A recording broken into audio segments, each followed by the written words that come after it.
నమస్తే. ప్రస్తుతం మనతో పాటు ప్రముఖ ఆధ్యాత్మికవేత్త, జ్యోతిష్య వాస్తు పండితులు బ్రహ్మశ్రీ డాక్టర్ గుండెపూడి శివ సుధీర్ శర్మ గారు మనతో ఉన్నారు. సో గురుగారితో మాట్లాడేద్దాం. నమస్కారం గురుగారు. శ్రీమాత్రే నమః. శ్రీ గురుభ్యో నమః. గురుగారు, ఆగస్టు మాసం, విశేషంగా శ్రావణ మాసం, వృశ్చిక రాశి వారి పరిస్థితి ఏ విధంగా ఉండబోతుంది? ప్రజెంట్ వీళ్ళ టైం ఎలా నడుస్తుంది? ఓవరాల్గా ఎలాంటి జాగ్రత్తలు తీసుకోవాలంటారు? ముఖ్యంగా ద్వాదశ రాశుల ఫలితాలు మనం చెప్పుకుంటూ ఉన్నాను నాన్న. ఈ ద్వాదశ రాశుల ఫలితాలు రాశి ప్రకారం ప్రతి ఒక్కరి జాతకం ఇలానే ఉంటుంది అని చెప్పడం అనేటువంటిది ఎక్కడా కూడా జ్యోతిష్ శాస్త్రంలో లేదు. ఒక రాశిలో కొన్ని కోట్ల మంది పుడుతూ ఉంటారు, అందరి జాతకం ఒకేలాగా ఉండాలని గ్యారంటీ ఎక్కడా లేదు. అలాగే మనం పుట్టినప్పుడు ఇప్పుడు ఏవైతే అనుకూలంగా ఉండేటువంటి గ్రహాలు ఉన్నాయో, ప్రతికూలంగా ఉండేటువంటి గ్రహాలు ఉన్నాయో, మనం పుట్టినప్పుడు లగ్నం నుంచి రాశి నుంచి ఏ గ్రహాలు ఎక్కడ సంచారం జరిగిందో అది తెలుసుకుంటే రాశి ద్వారా గోచారం చెబుతున్నాం కదా, ఇది జరుగుతుందని చెప్పడానికి గ్యారంటీ తెలుస్తుంది. ముఖ్యంగా వృశ్చిక రాశి వాళ్ళేనన్నా వాళ్ళ రాశి లక్షణం అనేది ఒకటి తీసుకుంటే వీళ్ళకి ఎదురు వాళ్ళ మానసిక స్థితితో సంబంధం లేదు. వీళ్ళు అనుకున్న పని అయిపోవాలి, ఇది ఒకటే వాళ్ళ లక్ష్యం. కంకణం కట్టుకున్నారు అంటే రెండో వాళ్ళతో వాళ్ళు ఎలా ఉన్నారు, వాళ్ళు ఏంటనేది వీళ్ళకి ఆలోచన మైండ్లో కూడా రాదు. వీళ్ళకి అనుకున్న పనిని అనుకున్న సమయాన్ని పూర్తి చేయాలంతే. ఎగ్జాంపుల్, ఒక బంగారు వస్తువు ఒక ఫంక్షన్కి వెళ్ళేటప్పుడు కొనుక్కోవాలి, డబ్బులు లేవు. అది కొనుక్కోకపోతే ఫంక్షన్కైనా వెళ్ళరు, కానీ కొనుక్కోకుండా మాత్రం ఉండరు. ఈ రకమైనటువంటి అంత పట్టుదలతో ఉండేటువంటి లక్షణాలు ఎక్కువ. చూడటానికి కరుకుగా మాట్లాడుతూ మానసిక స్వభావం మాత్రం స్థితిమెత్తగా ఉంటుంది. లోపల చాలా మంచి స్వభావం ఉంటుంది, వెనపూసలాగా. బయటికి మాట్లాడటానికి మాత్రం చాలా కరుగ్గా ఉంటారు. వీళ్ళలో ఉండేటువంటి ధోరణి ఏంటంటే ముఖ్యంగా చెప్పిందే చెప్పడం, 10 సార్లు చెప్పడం అనేటువంటిది వీళ్ళ ధోరణి ఎక్కువగా ఉంటుంది. ఎదురు వాళ్ళకి విసుగు పుట్టాలి అంటే ఎన్నిసార్లు చెప్పినా వాళ్ళతో పని చేయించుకోవాలి. ఈ రకమైనటువంటి సాధనలో ఉంటుంటారు వీళ్ళు. ఇక ఆగస్టు నెలలో వృశ్చిక రాశి వాళ్ళ విషయానికి వస్తే వీళ్ళకి ప్రస్తుతానికి అష్టమంలో ఉన్నటువంటి గురుగ్రహ ప్రభావం పెద్దగా లాభాన్ని చూపించలేకపోయినా నష్టాన్ని చూపించేటువంటి పరిస్థితి. కానీ కొన్ని గ్రహస్థితుల కారణం చేత కుజ శుక్ర రవిగ్రహ సంచారం ఏదైతే ఉందో వీళ్ళకి ప్రతికూలం కూడా అనుకూలంగా మారేటువంటి పరిస్థితులు. ముఖ్యంగా దాంపత్య జీవితం అనుకూలంగా మారేటువంటి పరిస్థితులు, ఇంట్లో సంబంధించినటువంటి గొడవలు ఏవైతే ఉంటాయో అవన్నీ కూడా సమసిపోయి భార్యాభర్తలు సంతోషంగా ఉండేటువంటి పరిస్థితిలో ఉంటారు. దాంతోపాటుగా పెద్దల అనారోగ్య పరిస్థితి నుంచి ఆరోగ్య పరిస్థితికి చేరుకోవడం, తద్వారా సంతోషకరమైనటువంటి వాతావరణం కుటుంబంలో నెలకొల్పబడుతుంది. అలాగే ఆర్థిక వ్యవహారాల రీత్యా చూసుకుంటే వీళ్ళకి కావలసినటువంటి డబ్బు ఏదో ఒక విధంగా ఏదో ఒక మూల నుంచి వీళ్ళ చేతికి అందడం, వీళ్ళ ఖర్చులు ముందుకు వెళ్ళిపోవటం, అది కూడాను వీళ్ళకి అవసరమైనటువంటి దానికంటే ఎక్కువ డబ్బులు అందుతాయి. కానీ వీళ్ళ దగ్గర ఉండేటువంటి లక్షణం ఏంటంటే డబ్బులు అందుతున్నాయి కదా అని చెప్పి అవి కూడా ఖర్చు పెట్టేటువంటి లక్షణం ఎక్కువగా ఉంటుంది. వీళ్ళ స్వభావమే, వీళ్ళ రాశి స్వభావమే అలా ఉంటుంది. దాచిపెడతారు ఫట్ మన ఒక్కసారి ఖర్చు పెట్టేస్తారు. టెంప్టింగ్ అనమాట వీళ్ళ మెంటాలిటీ కూడా ఆ రకంగా ఉంటుంది. అలాంటి ఆర్థిక పరిస్థితి కూడా మెరుగ్గా ఉంటుంది.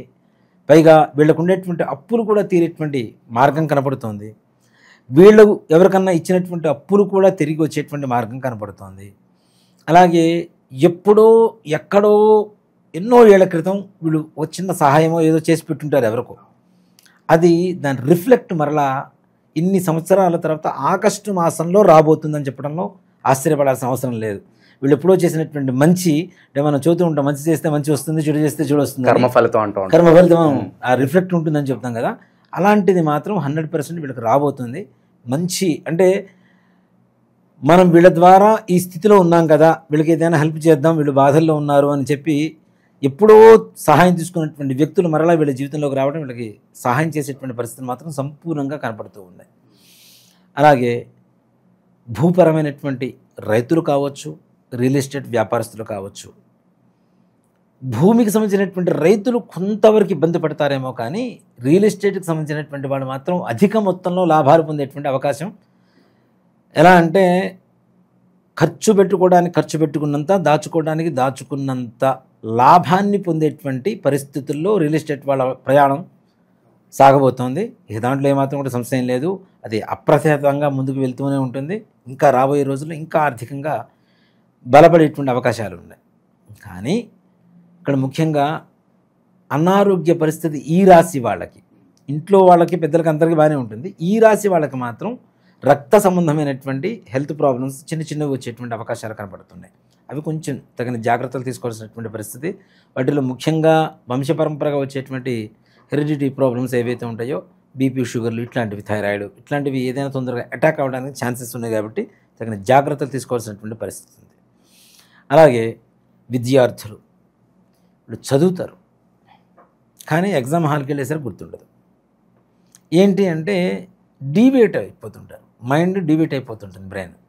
దానివల్ల పరీక్షల్లో ఊహించినంత మంచి మార్కులు రావు, కానీ ఫెయిల్యూర్ అనేది మాత్రం ఉండదు.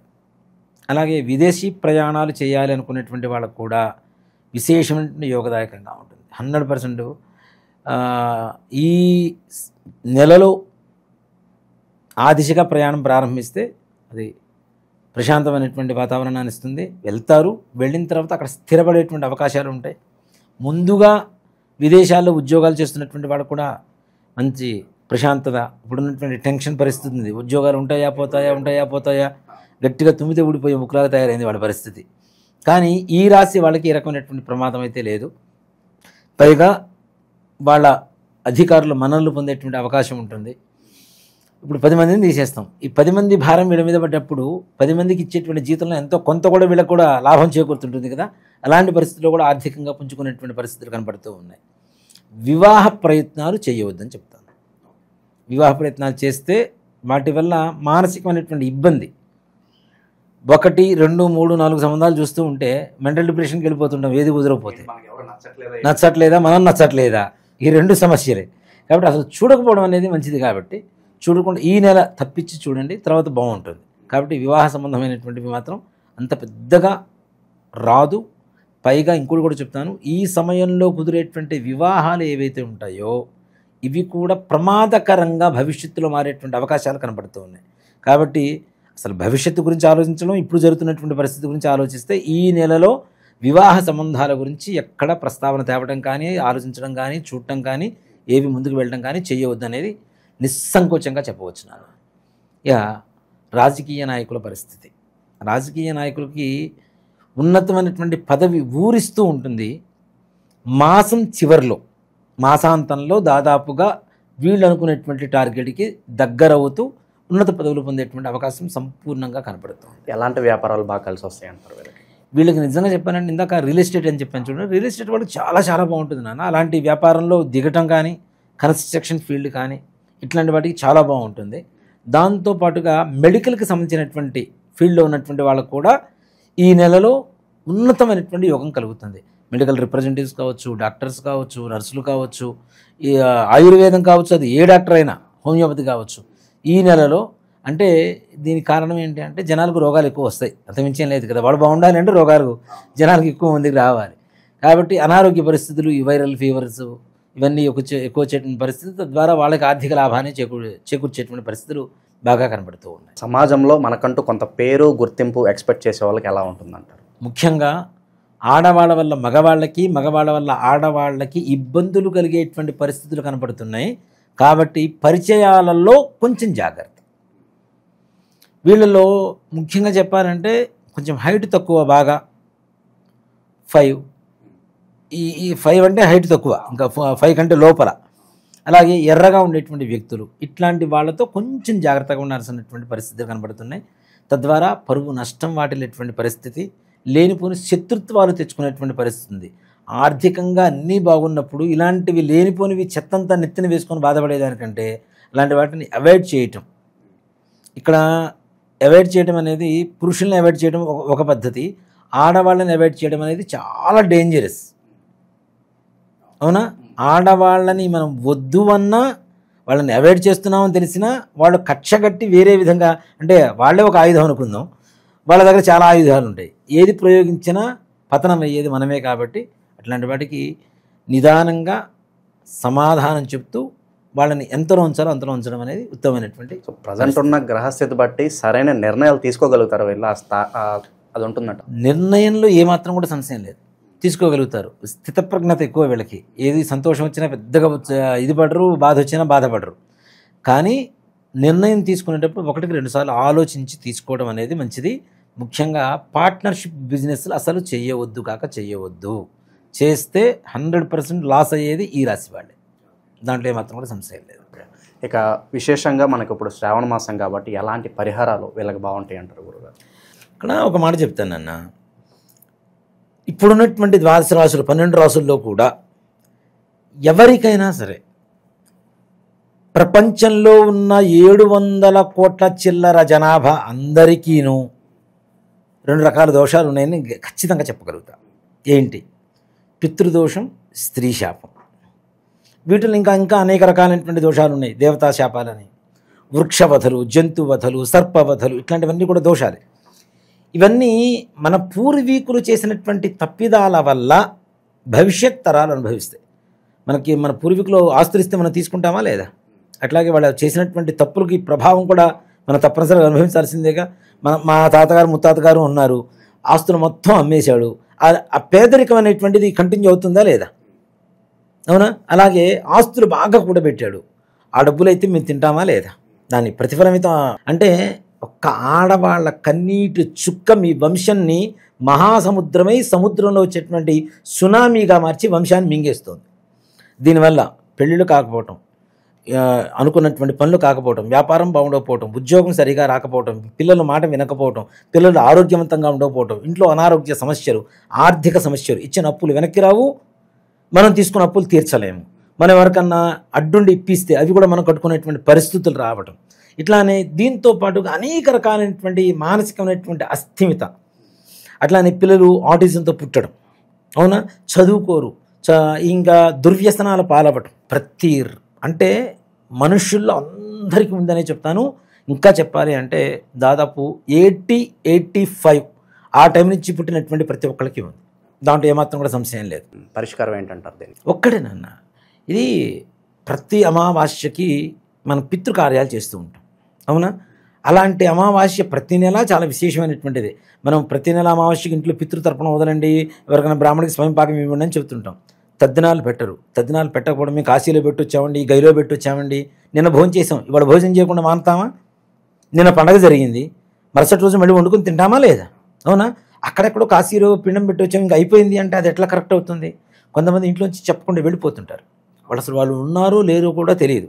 ఒక మనిషి 14 సంవత్సరాల పాటు కనుక కనపడకుండా వెళ్ళిపోతే వాళ్ళకి కర్మ చేయవలసిందే.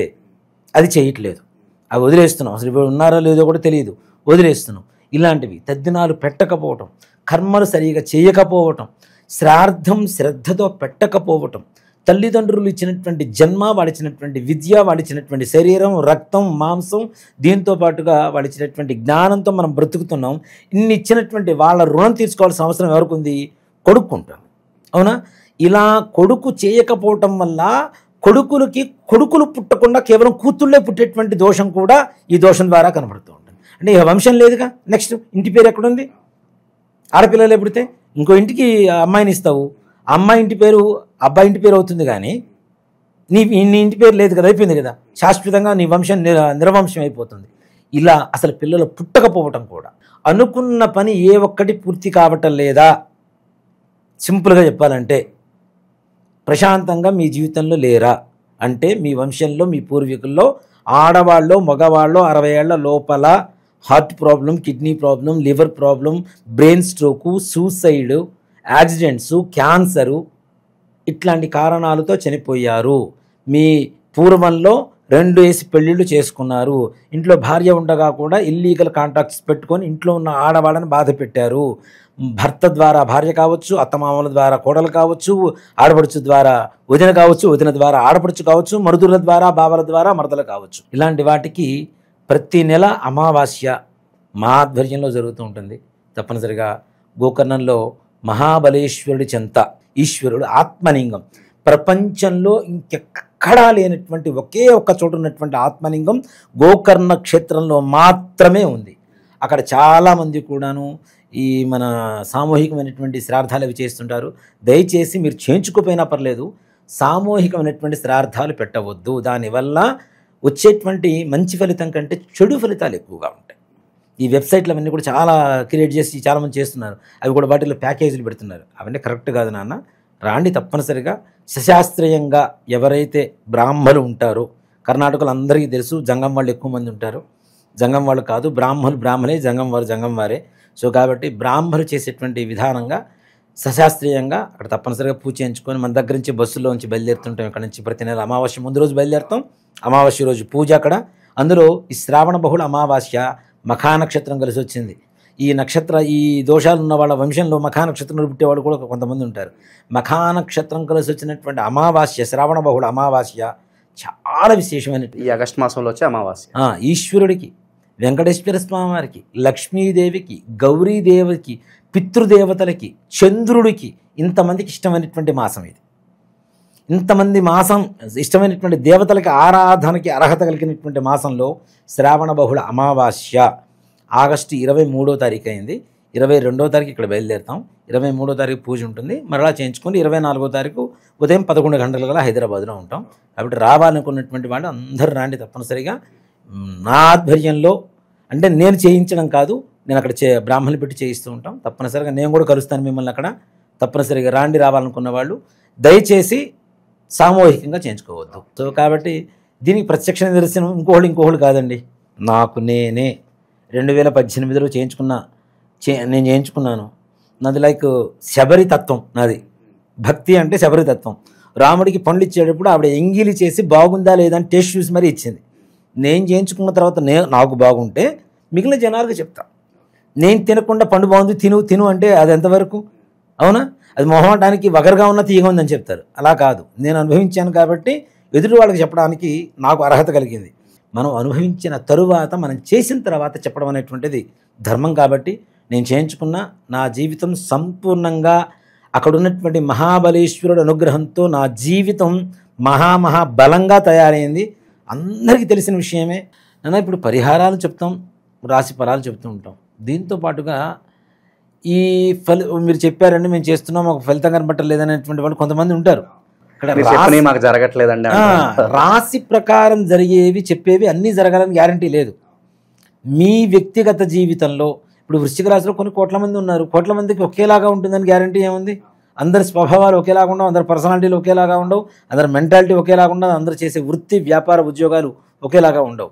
అదేంటంటే కేవలం మన వ్యక్తిగత జాతకం మీద మాత్రమే ఆధారపడి ఉంటాయి. కాబట్టి ఈ వ్యక్తిగత జాతకాన్ని పరిశీలన చేసుకుంటే దాన్ని బట్టి ఏదైనా కరెక్ట్ అయినటువంటి పరిహారం మీ దాకా మీరు చేసుకోవడం అనేటువంటి జరుగుతూ ఉంటాయి. అలాగే ఓవరాల్గా ఏదైనా సూక్ష్మంలో మోక్షం కావాలి తప్పనిసరిగా ఈ రాశిలో వాళ్ళకి, వృశ్చిక రాశి వాళ్ళకి అంటే మంగళవారం సుబ్రహ్మణ్యేశ్వర స్వామి వారి దేవాలయానికి వెళ్ళండి, చక్కగా అభిషేకం చేయించుకోండి. అది కూడా అవకాశం లేదు, జంట సర్పాలు ఉంటాయి, ఏ గుళ్ళోకి వెళ్ళినా చెట్ల కింద ఉంటాయి. శుభ్రంగా నీళ్లు పోసి కడగండి, పాలతో అభిషేకం చేయండి, మరలా నీళ్లతో కడిగి పసుపు గంధము పోసి కుంకుమ బొట్లు పెట్టి ఒక 11 ఎర్రటి పుష్పాలు తీసుకుని వెళ్ళి ఓం శరవణ భవాయ నమః అనేటువంటి స్వామివారి నామాన్ని తలుచుకుంటూ, ఇక్కడ ఈ శరవణ భవ అనేటువంటిది సామాన్యమైనటువంటి విషయం అయితే కాదు, చాలా గొప్ప మంత్రం కూడా. ఎందుకంటే సుబ్రహ్మణ్యేశ్వర స్వామివారికి ఉండేది 6 ముఖాలు ఉంటాయి, షణ్ముఖం అని చెప్పి పిలుస్తాం కదా. షణ్ అంటే 6 ముఖాలు కలిగి ఉంటాయి. శరవణ భవ 6 అక్షరాలు ఉంటాయి. 6 అక్షరాలు 6 ముఖాలకి ప్రతీక. కాబట్టి ఈ మంత్రంతో చక్కగా పూజ చేసుకున్న స్వామివారికి మనకి ఈ చలిబిడి అని చెప్పి మనం బియ్యపిండితో తయారు చేస్తాం, బెల్లం కలిపి, అది సజ్జలు నివేదన పెట్టండి. తప్పనిసరిగా ప్రసాదంగా తీసుకోండి. స్వామివారి అనుగ్రహంతో అనుకున్న చిన్న సమస్యలు ఏమైనా ఉన్నా తొలగిపోయి సుభిక్షంగా ఉంటారు. ఓవరాల్గా వృశ్చిక రాశి వారి పరిస్థితి ఏ విధంగా ఉండబోతుందో అద్భుతంగా వివరించారు గురుగారు. ధన్యవాదాలు. శ్రీమాత్రే నమః. శ్రీ గురుభ్యో నమః.